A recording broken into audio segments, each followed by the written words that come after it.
ladies and gentlemen, boys and girls, welcome to Aliens Dark Descent. Developed by Tinderloss Interactive and published by Focus Entertainment, I have had this game on my Steam wishlist for at least a year. It was released, at least here in the UK, very late on Monday night. I have spent several hours getting to grips with this game, and while I appreciate that's nowhere near enough time to be able to review a game, this is going to be more of a first impressions. And first impressions, at least so far, are very, very good.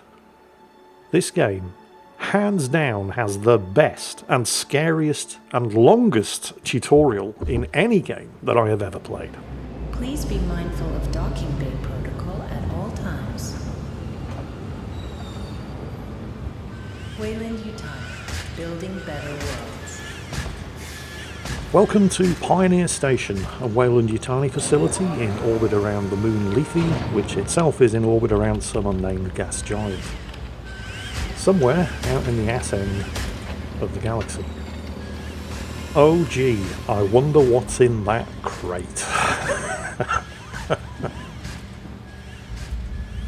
Do you think you can guess? All vessels, be advised. Due to local storms, we currently have no contact with Lethe. Just hold tight until planetfall. We'll guide you as long as we're in range.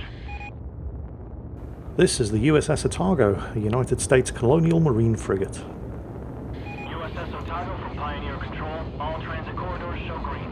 You are cleared to begin proving trials. Try not to hit the planet. Over. Can't guarantee that, Pioneer Control, but we'll see what we can do. Over and out. You can tell just from looking at it that it's not a Conestoga-class light cruiser like the USS Sulaco from Aliens. Although it does share the same kind of visual design language, as does Pioneer Station, which looks very, very similar to Sevastopol Station, where the events of Alien Isolation took place. Oh, now this guy looks like he's up to... Yep, no good. He's not going to release the alien, is he? I haven't had that many issues with this game thus far, and those that I have been pretty minor, and this is one of them. The fact that Pioneer Station here in Aliens Dark Descent looks like a sort of cut-down version of Sevastopol Station from Alien Isolation, and I appreciate why the designers have opted for this approach. They're trying to maintain a sort of consistent visual design language, so that you feel like you're playing something that's set in the same universe. My problem is that Alien Isolation made Sevastopol Station look the way it did for exactly the same reasons. They made it look exactly like the oil refinery that the Nostromo was towing in the original 1979 Alien movie. They did it so that you would think, oh yeah, I recognise that, we're in the Alien universe, but it was an oil refinery, not a space station. And I suppose you could rationalise that in Alien Isolation by saying that the Seegson Corporation, the ones who owned and operated Sevastopol Station, didn't have a huge amount of money. They weren't a rich corporation like Wayland-Yutani, and so they'd simply repurposed an oil refinery. Oh yeah, here we go. And we're using it as their base of operations. But Wayland-Yutani is a rich corporation, and there's no reason why they would have to do the same thing. But what we have here is a case of continuing the visual language that we've come to know and expect from Alien games, even if it doesn't actually make a whole lot of sense in this particular instance. But, you know, like I said, these are minor issues. I'm really picking at straws here. But there is another example of the same thing coming up. And again, you know, it's a relatively minor issue, but at the same time, it doesn't really make a whole lot of sense. And we'll address it when it happens. But for now, on with the plot.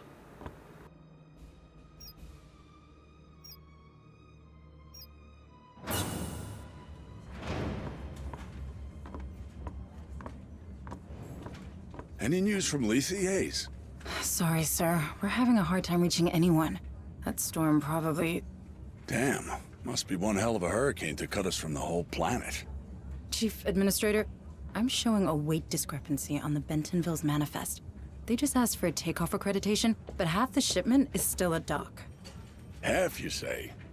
Well, we just earned a bonus. I'll allow them to take off right away. Protocol dictates... How many times? Company protocol doesn't mean anything out here. What works, works. And we're already behind schedule. Director Price? Isn't here. And if I do recall correctly, Deputy Administrator Hayes, your shift ended half an hour ago. So get the hell off my command deck and let me do my job.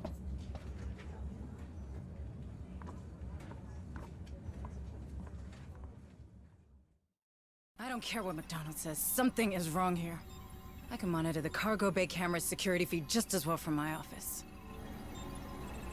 This is Deputy Administrator Mako Hayes, and she's going to be your protagonist, at least for the first couple of hours of the game, possibly for the entire game. I haven't played the entire game, I don't know. First, we're going to get used to the interface.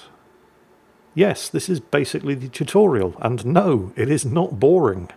Far from it. As I said earlier, this is quite probably the very best and scariest tutorial of any game I have ever played in my life. And I'm really old. I've been playing games for a very long time. But we're about to get the other sort of minor issue that I was talking about earlier. You look troubled, Administrator. Is there anything I can do to help? Thank you, Daniel. But no. I'm just having one of those days, you know? Another argument with Administrator McDonald. How did you guess? I may be synthetic, but I'm not blind.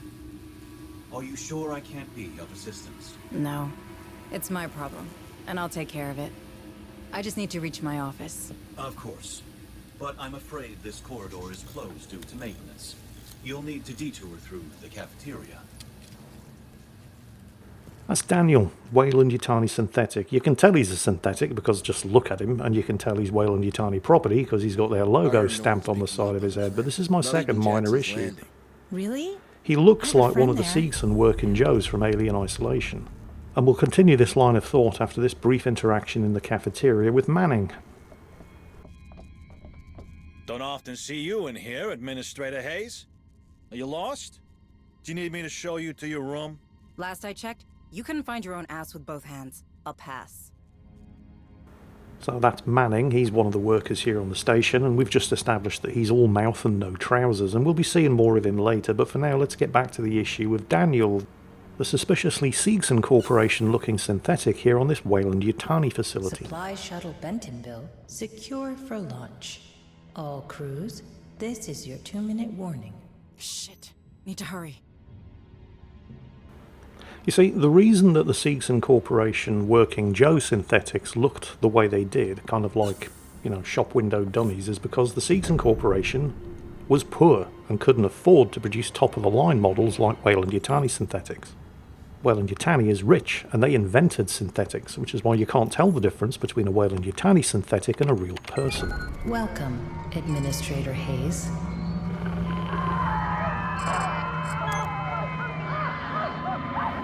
Oh, that's not good. that's not good at all.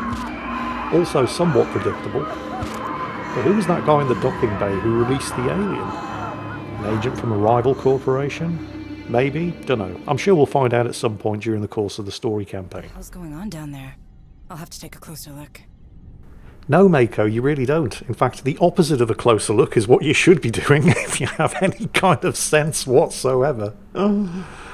Oh well, I suppose the story has to happen, so that's fine. But yeah, going back to the issue of why do Weyland-Yutani synthetics look like cheap knockoffs of Seegson Corporation synthetics? And I suppose there are two answers to that question, and they're probably both true. The first being that you could rationalise it by saying if you're just making cheap labour synthetics, there's no reason to go to the expense of making them look like actual real people. I mean, what's the point? Where's Chief Durant? Settling the labor dispute on the rally. Then you'll have to gather a security team and come with me. Not a chance. McDonald just linked in. Told us you'd be stirring up trouble. Again. I ain't getting involved. Take it up with him. Thanks for nothing. The other explanation, and it's probably just as true as the first one, is that this is again a case of the developers just wanting to put something in recognisable that ties it into other games within the Alien universe, where you could say, oh look, that's a synthetic, I remember those from Alien Isolation. Before. What is the quickest way there? Probably in exactly the same way that they made this whole station in this game look like Sevastopol Station from Alien Isolation, so that it has that consistent visual design language that you've come to expect from things set in the Aliens universe. even though it didn't make a whole lot of sense for Sebastopol Station to look like the way it did in Alien Isolation in the first place, because that's an oil refinery, not a space station. But we're now kind of stuck in having things look the way that they do, because it's now been established that that's the way that these things look. Supply shuttle Bentonville is cleared for launch. Remember, On the whole, though, all I am very, unauthorized very breaks impressed taken with the by way they've non-officer managed to keep a grades will consistent automatically design be philosophy deducted with from the... leave allowance. What's the right word to use? The parameters established by the first two Alien movies. I mean, the interior of Pioneer Station here is completely 100% consistent with the design philosophy that James Cameron established for Weyland-Yutani facilities in the Aliens movie. Help me. Hold on. You're going to be all right. He really isn't. Cargo bay. These things came out of... Stay with me. Stay. God damn it. Yep, he's coofed it, mate. He is brown bread. Okay. So we're about to reach the cargo bay. You really don't need to see what's in there, Mako. Right. So left click and hold points your flashlight in the direction that you're clicking. This allows us to recognise the fact that there's a body lying there and we're going to search it for a gun. Although fat lot of good that's going to do us, because it clearly didn't do him any good. But hey, as long as it makes you feel better. That's the Bentonville. No, don't get a closer look. Oh, Mako, what is wrong with you? What are they holding in these things? I think you're about to find out. This is actually kind of scary. Uh-oh. The thing is, it's not just the live xenomorph warrior that was in the crate. Yeah, it's actually worse than that.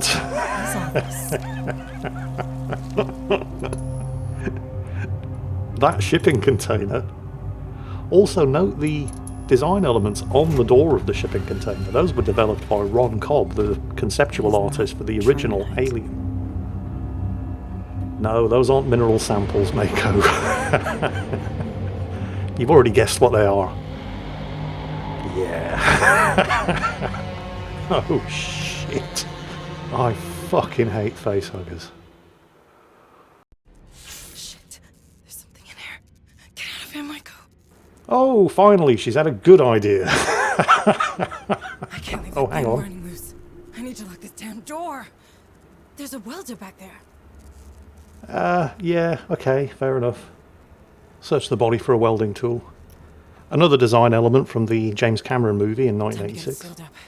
Whatever that thing is, can't chew its way through a door. Oh, I'll bet it can. I've seen Aliens. At best, it's only going to slow it down. But you go ahead and weld the door shut if it's going to make you feel better, Mako.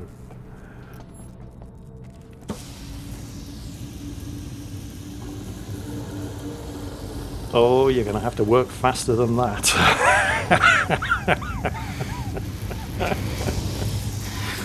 Oh, this is so good, man. And there it is.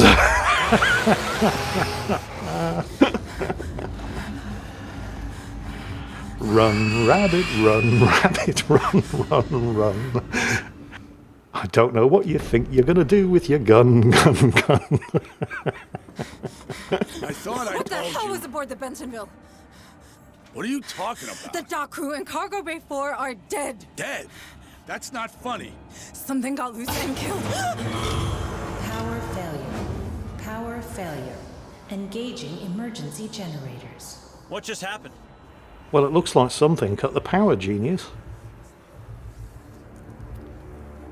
And even at this early stage, I'm thinking, well, that wasn't the aliens. Hold that thought. We'll come back to that later. Oh, shit. You're all fucked, sunshine. God. This is nervous laughter, by the way. I hope you can tell. Oh, Mako. Maybe she got lucky and there weren't enough facehuggers to go around. Maybe.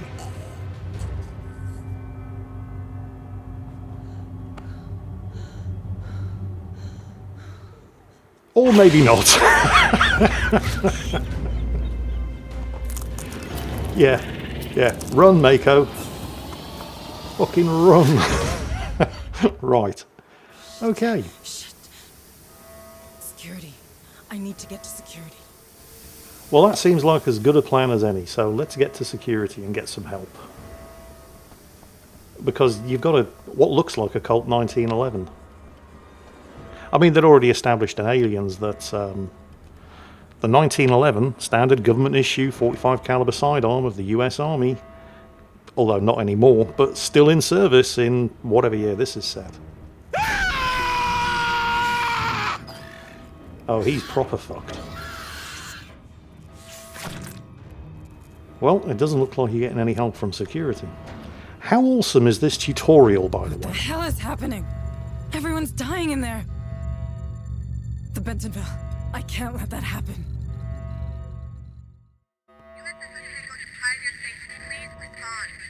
What's going on over there? Otago? The Colonial Marines. Yep, the Marines can help. USS Otago. This is Administrator Hayes. There's some kind of infestation aboard. Otago, you have to intercept the Bentonville before it leaves the system. Can you hear me? Otago? Please copy. Is everything alright? Please copy. Damn it! Comms are down. I can't fix him from here. I need to get to the comms room. Right, so, well, the security team aren't in a position to help anybody. We need to get to the communications room and establish comms with the USS Otago. And it's clearly not that way. I mean, the Otago's in system for proving trials, apparently, so full contingent of Marines on board's probably our best hope. But first we have to establish communications. Lewis? Are you in there? I need access to the comms room. Lewis, answer me, damn it! Go away! You draw them right to us. Open the damn door! No way! It's staying locked to keep those things out! You think that'll help? They're in the vents. Vents? Yeah, on second thoughts, Lewis, you can leave the door locked. it's fine. I'll just be going. You stay safe in there. Oh, Alert. all right, not going that way. Integrity compromised. Things are going to hell in a handbasket very, very quickly, so we need to find an alternative route. Oh, the cafeteria. Do you remember Manning? The gobshite, it was all mouth and no trousers. Manning? It's out there. It's waiting for me. Manning, you can't stay here. No, it can't see me here. Go away. Go away. Okay, just keep your head down, right? Yeah, he's not such a big man now, is he? Anyway, we need to find a way around. So, yeah, this should do.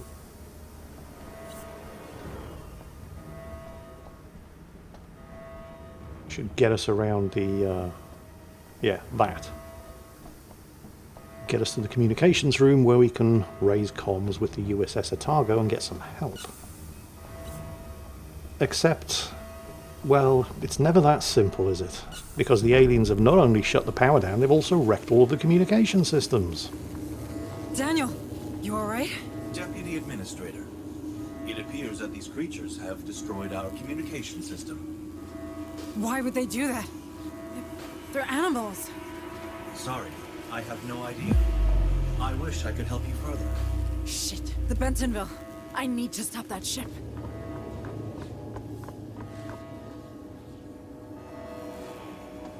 Daniel, our planetary quarantine protocols. They're still operational, aren't they? I do believe so, Deputy Administrator. What do I do?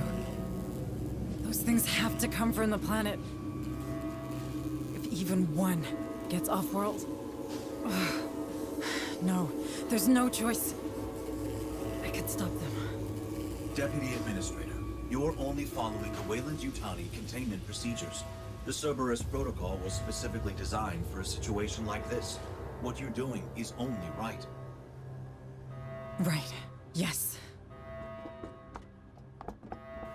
Wow, these aliens have a remarkable grasp of tactics, don't they? First they shut down the power, then they wreck communications. It's almost like they know what they're doing. But, well, yeah, I mean, obviously it wasn't the aliens, was it? It was Daniel. So there's some kind of conspiracy going on here, and at this point I don't know whether or not it's an actual Weyland-Yutani Corporation conspiracy, or whether or not a rival corporation has infiltrated the station. At this point it could be either, but what I'm not clear on is why Daniel, if he was responsible for shutting down the power and wrecking comms, is recommending that the Cerberus protocol be initiated, because he's the one who put the idea into Mako's head. What's the Cerberus protocol? Well, you're about to see.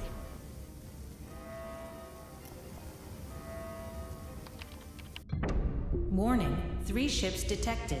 USS Otago, Bentonville, Baldwin. Will be caught in the high orbit interdiction radius. Please confirm command. I am so sorry. Cerberus protocol activated. Purging contaminant vectors. Stand by. Stand by. Clearly the company was up to some highly secretive and sensitive shit here on Pioneer Station and the planet Lethe below, because the Cerberus protocol is the activation of a bunch of defense satellites surrounding the high orbit around the planet Lethe, which technically I suppose is a moon of the gas giant in this system, designed to prevent anything from getting in or out of the system. Which means that the crews of the shuttle Bentonville, the cargo freighter Baldwin, and more importantly for the purposes of our story, the marine frigate USS Otago are about to have a real bad hair day.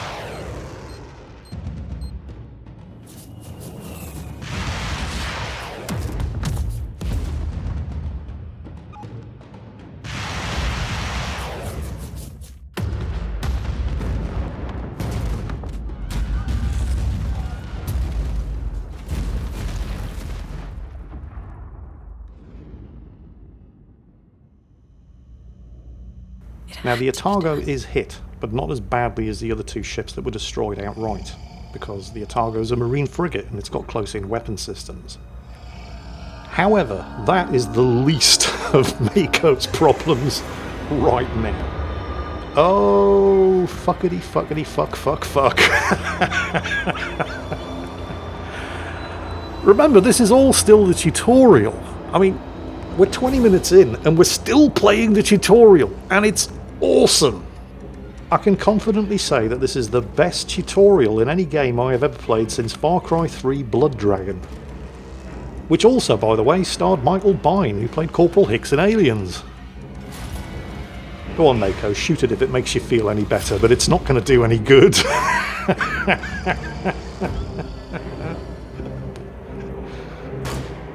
Yeah, you've only pissed it off. And unless I'm very much mistaken, because that is a Colt 1911 that she's carrying around, it probably only has a single stack magazine, which means you've only got 4 shots left. Right, stealth. Suddenly we're getting all alien isolation. Now, this is not necessarily a bad thing. Now, I got a bit stuck here thinking the game had crashed, and apparently this is a fairly common problem. So if you've got to this stage and you can't figure out how to progress, pay attention. You see the sort of green blips? Yeah, you have to click on those in order to unpause the game and actually start this stealth section. Those indicate the actual anchor points for the places that you can actually hide behind. It's not enough just to click in the yellow highlighted circle area. This is apparently a common enough problem that I was very easily to Google the solution, because a number of people thought that the game had crashed and frozen at exactly this point, so it wasn't just me. So this part of the game, or this part of the tutorial, is very, very similar to that part in the Seeks and Spire in Alien Isolation, where you're trying to get to the elevator and there's an alien stalking the lobby with you. So these green spots indicate places that you can move to and hide.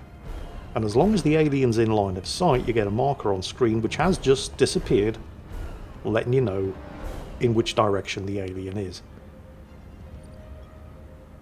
So I know it's over there somewhere, but I can't actually see it just yet. Now watch what happens when I move. So I know he's up there. Let's move up to here. You see the yellow line? You see how the red line moved? If that red line ever reaches you, the alien spots you. Right.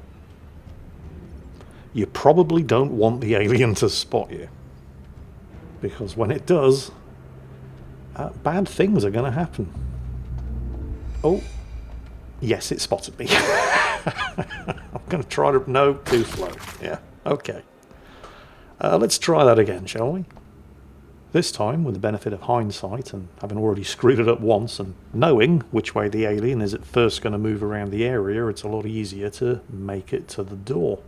It's over there somewhere. I don't have line of sight at the moment, so I don't know exactly where. And I didn't get spotted as I made it around the corner there, and it still can't see me, except... Oh, no, noise is bad. Noise is very bad. No, why would you do that? Oh, shit.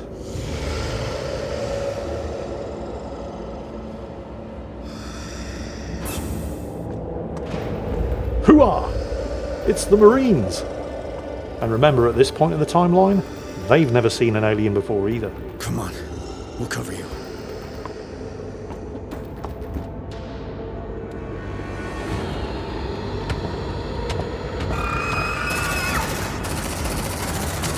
Shut that door! Shut that door! We've lost contact with the Otago. Well, that's just great. I'm Sergeant Harper, USCM. You? Hayes, Deputy Administrator. You're from the Otago? Yeah. What the hell was that thing? It was... Everyone's dead. It was on one of the cargo shuttles. All right, people. We're falling back to the dropship. Hunslet, we're rolling to you. Copy. Right. Basics of squad control. So you now basically control the entire squad as one. Except for Mako, who at the moment you're not controlling. She's just going to tag along with the squad because she knows what's good for her. So, we have to call the elevator, which is all the way down here, in order to get to the docking bay and evac via the dropship from the Otago. Cerberus protocol in effect. What the fuck is a Cerberus protocol? No clue. Just keep it moving and watch those corners. It's planetary quarantine. Nothing in, nothing out. Sounds like a real party. Notice how Mako is very careful to leave out the part that she's the one that triggered the Cerberus protocol and is therefore immediately responsible for the fucked up current condition of the USS Otago. Let's see how long she can keep that a secret. Looks like we're going to have to go around the long way again. Notice the minimap in the bottom right corner of the screen has got a motion tracker pulse going off. Yeah. This was another one of the genius design elements that James Cameron introduced in the 1986 Aliens movie. I mean, he didn't come up with the idea of the motion tracker. They built jury-rigged motion trackers in the original 1979 Alien. That was all Ridley Scott, but James Cameron took that idea, refined and perfected it for his movie. You see, the thing that James Cameron realised, and part of the source of his genius, is that he realised that the motion tracker is not actually there to help you. I mean, technically, it is.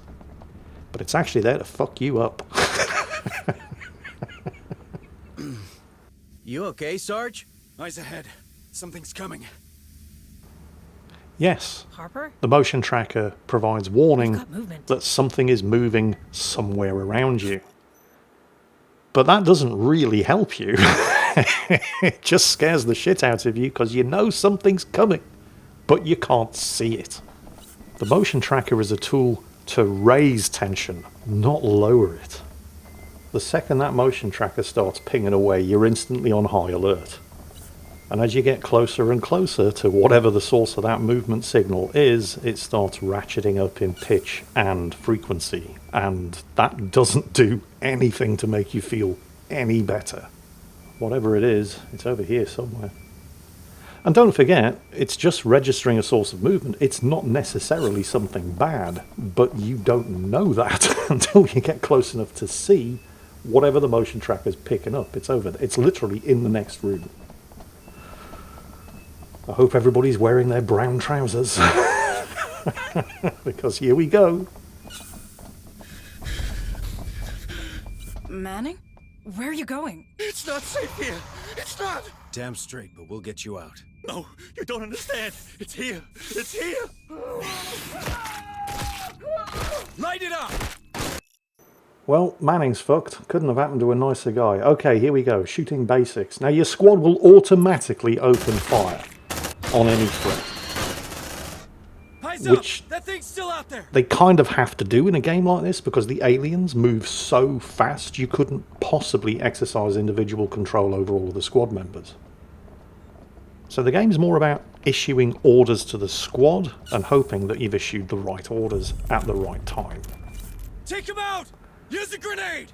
Now remember, the M41A pulse rifle is also equipped with an under-barrel pump-action 40mm grenade launcher. You don't have a lot of grenades though, but when there's a swarm of facehuggers heading towards you, it's absolutely the right weapon to use. So we're going to target these little suckers with the grenade launcher and try to take them all out in one shot. Squirrely bastards, ain't they? Hooah! Now, using the grenade launcher costs us a command point, and if you have a sergeant in your squad, your command points regenerate faster and you get more of them. And we do have a sergeant in the squad, Sergeant Harper. When he was introduced, by the way, I thought at first that he might have been a reference to Sergeant Harper from the Sharp series of books and the TV show starring Sean Bean. But it's unlikely because Tindalos Interactive are a French company, they're based in Paris, and it's unlikely that they've seen the TV show. But you never know, might be. Alright, set for suppressing fire and check your Right, target. suppressive fire. So again, this is going to cost us a command point, but when you know that there's a threat approaching from a certain direction, providing you have the command points for it, you can set up suppressive fire to cover any incoming threat. And that's what we're going to do here, because we know that there's something, thanks to the motion tracker, coming through this door. Closer! Wait for my order. Steady. Steady. Oh, it's Daniel. And we know that he's up to no good, so this probably isn't a good thing. Daniel! Daniel, is that you? Administrator Hayes, where are you going? We're getting to safety, Daniel. Please, come with us. I'm afraid I can't permit that. Cerberus protocols are in effect. I know, but we can't stay. It's not safe. The protocols are clear. Nothing in, nothing out. I'm sorry, Administrator Hayes. Light that fucker up, boys and girls. Deadly force authorized. Bring it down! What the hell was that? I don't know. I've never even heard Daniel raise his voice. Synths, man. Creepy little fuckers. There was an interesting naming convention for all of the androids in the Alien series. I don't know if you've ever noticed, but they were all named alphabetically. So in Alien, you had Ash. In Aliens, you had Bishop. In Alien Resurrection, you had Carl.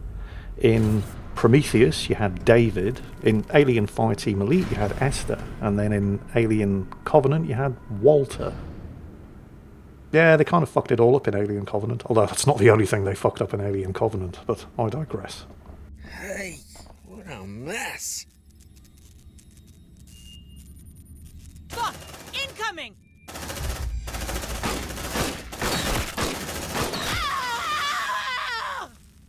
Hold still, I'm... Yeah. Oh no. What? Its blood is... some kind of acid. Fuck. What kind of blood type is that? Keep your distance, Marines. Latimer, you fit to move? I'm not dying here. Alright, let's get off this damn station. Some of the voice acting for the Marines isn't great. I mean, at the very worst, it's not bad. But yes, if you let an alien get too close, there's a chance that the Marine engaging it is going to get sprayed with acid. And that shit hurts, because of course aliens have acid for blood. Now, your Marines can walk and shoot, but they can't run and We shoot. need Latimer mobile, ASAP. I'll break open the medkit. Latimer's injured because her health has dropped to 2 points of health bar. So you can see the health represented by the green, or in Latimer's case, the red bars, and then above that there is a white bar which represents the Marine's armor. So damage comes off the armor first, but because Latimer has a leg injury, she's now slowing us down. And we kind of need to be mobile, so we're going to use a med kit. Now these are obviously consumables, you don't have an unlimited supply, so yeah, try not to get your Marines injured. Shit! Ah! Ruiz, you're making it worse! Hey, shh, don't be such a baby. There you go. You ain't pretty, but that ship sailed long ago. Gee, thanks. So Latimer's health bar is as good as new, even though she doesn't have any armor, but that's not the only problem, because if you look at the minimap, look at the color of the border of the minimap. This indicates your Marine's stress levels. Shit, they're in And the it just wall! turned red because, oh shit, now would be a real good time to switch to a secondary weapon like the shotgun, which we like to keep handy for close encounters. Those things are handy for close encounters. Yeah, I mean, it's okay to think it. I mean, I appreciate a good callback to the movies as much as the next guy, but sometimes they're just a little bit too obvious. And I don't know, maybe if it had been delivered by a better voice actor than whoever's voicing that Marine, it might have been not quite as cringe. But, I mean, I'm sure this was a fairly expensive game to make, but I get the impression they might have cut a few corners when it came to hiring voice actors for some of these Marines. I mean, some of them are really good. Some of them, not so much. I don't want to sound like a Debbie Downer here, because this game is awesome. And I'm really struggling to come up with criticisms. I mean, you know, okay, maybe some of the voice acting isn't amazing. Maybe some of the design decisions don't make a huge amount of sense, but that's not really Tinderloss Interactive's fault. They're just following the precedent set by previous games in the franchise. Hell of a time for a migraine. Seriously, Sarge? What's up with you? Move! No! We're in danger! Yeah, what is it with Sergeant Harper? He keeps having these seizures. I mean, he can't possibly have been infected by a facehugger, because you'd think the other Marines with him would have noticed, and he hasn't been here long enough. But there's definitely something going on. I guess we'll just have to wait and see. Ah! Sergeant Harper, pull it together! We have to leave! Yeah, I heard you. Corporal Hunslet, get your ass down here! Hot evac! All right. Air Hunslet inbound. Have your boarding passes ready. Right, we made it. Well, almost. I mean, the sound of the dropship arriving is probably going to alert any aliens to the fact that there's something going on, so it would be wise to prep the squad to lay down covering fire in order for our evacuation to proceed with the minimum of issues. If you have a quick look at the motion tracker, you'll see there's a single blip, for now, coming back from the direction of the way that we came. Shit! Reading multiple contacts! Closing fast! How many of those things are there? Too many! We have to go! Fortunately, I've got multiple Marines to lay down suppressive fire with. Oh, here they come! More of them are coming! Hold your position, Marines! Well, don't worry, Hunslet, there's no rush. It's not like we're all gonna die. Remember, laying down suppressive fire costs command points. Fortunately, I've got one left. Also, pausing the game like this to issue commands or spend command points and use skills doesn't necessarily pause the game unless you select that in the options at the beginning of the game. It might, for example, just slow things down a bit. Guess which option I went for. I have to admit, I am actually genuinely surprised and impressed that they were able to exercise enough self-restraint and not have the amazingly obvious callback to the movies right now by having somebody yell, "Marines, we are leaving!" But they didn't. Maybe they're saving it for later. Would you look at that? Hell, she's taking a pounding. She all fucked up. Otago, this is Harper. Do you copy? Hunslet, can you get us aboard? No way, Sarge. Between the debris and the decaying orbit, death trap. Damn it. At least those platforms are leaving us alone. They're designed for planetary quarantine, but Lethe has to remain operational. Low orbit is considered safe, but beyond that, it's a dead zone. Cerberus will shut down everything attempting to go through, in both directions. Cerberus, huh? You seem to know a lot about it. I know everything about it. I'm Pioneer Station. That's my job. Yeah, you know why I decided to turn the Otago into scrap metal? I don't know. Systems failure, maybe? You saw the state of the station. Shit, there she goes. Fuck, follow her down, Hunslet. No problem. Fireball like that's hard to miss. So, Mako, probably very wisely, did not choose to use this precise moment to reveal to Sergeant Harper that she's the reason why the USS Otago is about to end up in a snotty mess on the surface of the planet Lethe. Probably wise of her under the circumstances. And again, I'll be interested to see how long she can keep that one a secret. But the Otago is under control. Barely. There's still somebody alive on that ship, even if they don't really have the time to tell the dropship that now is not a good time to ask for docking clearance. Right now, They're all struggling with far more important things, as is pretty obvious from what you can see happening on screen. But they have managed to get the ship down in, well, if not one piece, at least not too many pieces. And that is almost, but not quite, and we are 40 minutes in here, almost the end of the tutorial. But it does seem like as good a place as any to stop, at least for now. I'm probably going to have to start, because I want to get the Dredge series finished, but I'm playing this. Oh hell, I'm playing this. And I'll probably start alternating between this and Dredge, at least until the Dredge series finishes, and then I've still got to squeeze System Shock in as well. It's nice to be busy, but this is amazing.